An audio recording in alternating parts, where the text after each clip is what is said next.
Hey, welcome back to the channel. It is your girl, Schoolboy, here back with another set of hot topics. But before we get started, do me a huge favor. If you can like, comment, and subscribe to the channel, by hitting that subscribe button, and also banging that notification button. So every time I drop a new video, you will be notified. So let's get into some hot topics that I wanted to touch on briefly. First topic, shout out to the Neighborhood Talk. Apryl Jones did some stupid live where she's on there talking about dudes' private parts being shaved. Like, I thought we got rid of her and Teeny Fizzle Pop when we got them off of Love and Hip Hop Hollywood because they didn't have a storyline anymore. Omaria had her ass in court and she couldn't mention his name, so there went her storyline to try to drag her baby daddy.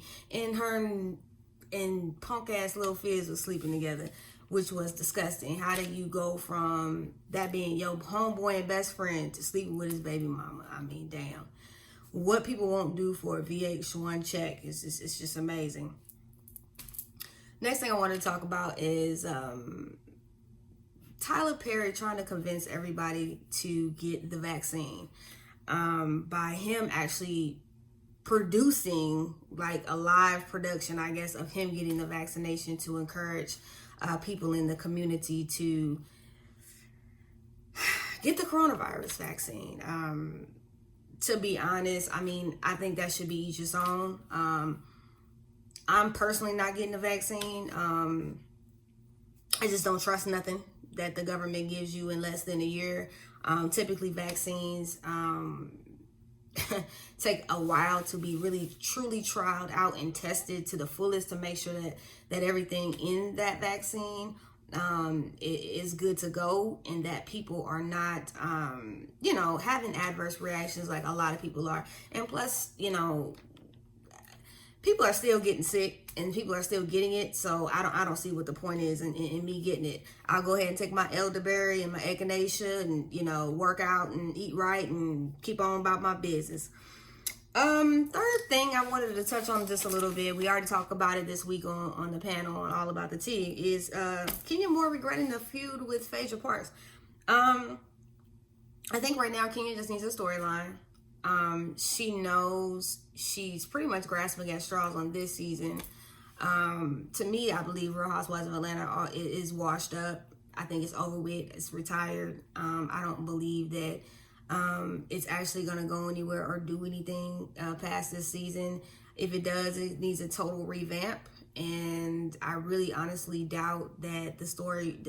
I honestly doubt that it will actually get a good enough revamp with good enough characters and women that will actually bring something to the show that people can actually relate to. I think, Atlanta is one of those things where I think it's been ran through too much. We've had too many reality shows, different variations, same premise and same thing going on. So I don't think Atlanta is gonna go anywhere. Another thing that I wanted to talk about that I seen was the Seattle Seahawks player Chad Wheeler that was arrested for attacking his girlfriend after she didn't bow to him, and he dislocated her shoulder and beat that Black Queen so bad. He was actually surprised that she was still alive. And so,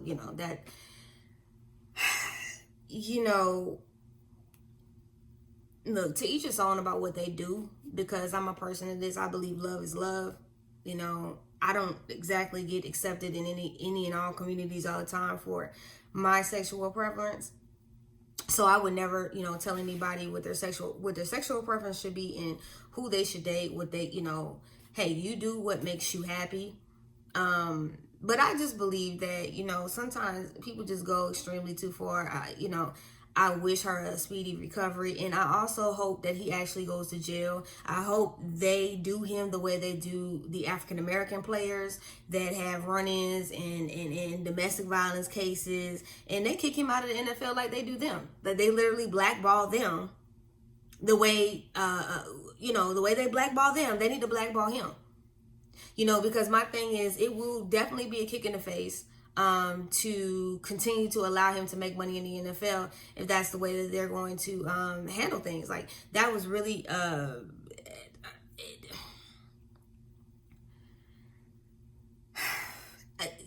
like I said, I pray that she gets healing and help, because I can imagine that there's probably been physical abuses going on for a while, probably mental, emotional abuse. So I just really wish her a speedy recovery, because that was trifling. And if she got brothers or family members, they need to beat his ass with many stripes. I'm just saying. That's my opinion on that.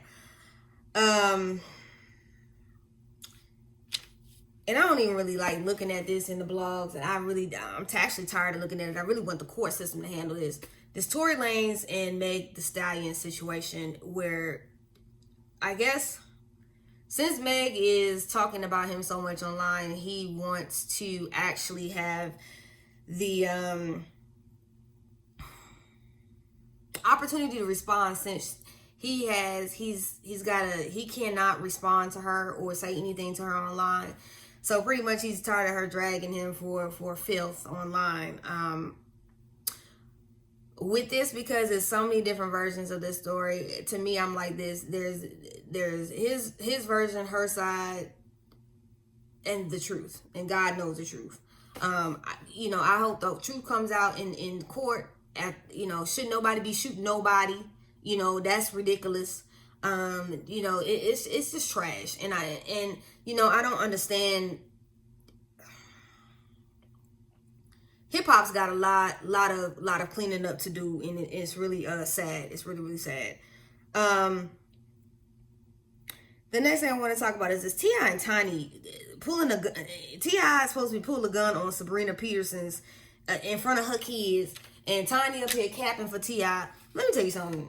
Tiny is repressed in that misogynistic marriage with patriarchy to a Negro that thinks he is the leader of all black folks. Let me tell you something. T.I. can't tell me shit. I'm going to repeat that. T.I. can't tell me shit about shit. Okay? T.I. has a misogynistic way of thinking. Okay? He's ignorant as hell. I don't need him at no more. Please stop calling him to speak for black folks. He don't speak for me. First of all, no celebrity can speak for me. We are not even in the same tax bracket. So how can you talk for me, somebody who's not in the same tax bracket? And this is what I don't understand about T.I. You talk all this, protect the, you talk all this shit about, black rights and all this, but you treat your wife like trash. You never take advice from a Negro like that. That's the last type of Negro you need to take advice from. He's just an idiot, a buffoon. And the fact that Tiny is so delusional and low self-esteem to be with him, because I'm going to tell you, Tiny was a beautiful woman until she started jacking up with all that plastic surgery. She got that diaper booty that went wrong. She got the went overseas, got that eye color, she done jacked up her nose. Tiny was a beautiful woman back in the day with Escape.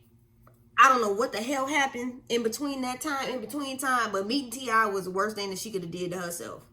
That fool is an idiot.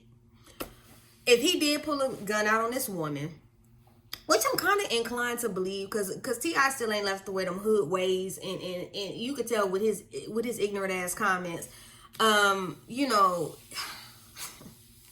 the fact that Tiny is protecting him is not surprising. Tiny could have went to jail that last damn time he had that, they got pulled over in that limo and the guns and all that. So, and he took the rap, so she could stay out and take care of all them damn kids they got. So I just, it's really, really sad and it's ridiculous. And I think that is really stupid. At this point, what is it that T.I. is doing that is so powerful for a community? The only person that I feel that I would even that I would want speaking for us right now, and I'm going to be honest, as a rapper, is Plies. Plies, I love Plies. And it's because he looks at it from a realistic standpoint, and he ain't all out here for all that rah, rah, rah. I think sometimes T.I. does shit to be seen, and I get sick of him. All I know is if this is true and this woman has proof of this, your ass need to go to jail. And that's all I got on that. Ain't got no more. And just before I get up out of here, I wanted to talk, and I wanted to say, you know, rest in peace to Cicely Tyson. She was 96 years old. How many decades has she stayed alive? All the work that she has done, all of the you know, things that she has paved. She's paved an amazing way for a lot of people. And so I definitely want to say, you know, condolences to her family. That is a true legacy that can never, ever, ever, ever be undone, no matter what happens. And damn, we losing legends, y'all. But if you like the content that I'm doing here on this channel, go ahead and hit that like button, hit the subscribe button, bang the notification button so you can get all of my videos. If you want to donate to the Cash App, to help grow the channel so we can get better equipment, and we can continue to keep growing, and keep bringing you these hot videos. And just another reminder, Sunday I will be going live 4 p.m. Central Time, so that is 5 p.m. Central. That is 5 p.m. Eastern Time, excuse me, 2 o'clock Pacific. So meet me there, and I'll be answering any of your questions that you have for me. The ones that ain't so nosy, because I know I got some scholars that's nosy. Love y'all. Have a good night.